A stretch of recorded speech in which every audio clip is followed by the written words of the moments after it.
بصوا يا جماعة، خلينا متفقين ان احنا من اول يناير مفيش اي حاجة هتختلف. الحياة هي، الاشخاص هم، الشغل تقريبا هو.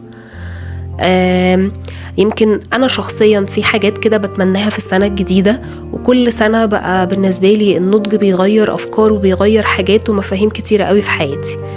انا لو هتمنى حاجة في السنة الجديدة، يمكن هتمنى ان ربنا ما يجربش حاجات صعبة على الناس اكبر من قدرتهم، ولو جرب اتمنى ان هو يديهم القوة والتعزية اللي تخليهم يقدروا يكملوا ويقدروا يتحملوا اللي بيبقى صعب عليهم في اوقات كتير.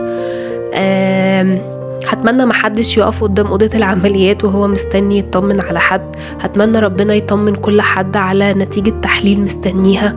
مش عارفة ليه بحس فترات الانتظار دي بتبقى أصعب حاجة ممكن حد يمر بيها. لو هتمنى حاجة شخصية ليا، بصراحة أنا هتمنى أن أنا أفضل زي ما أنا. مش هقول ان انا في ده راضية عنه 100%، لكن هتمنى ما اتحطش في ظروف تغيرني.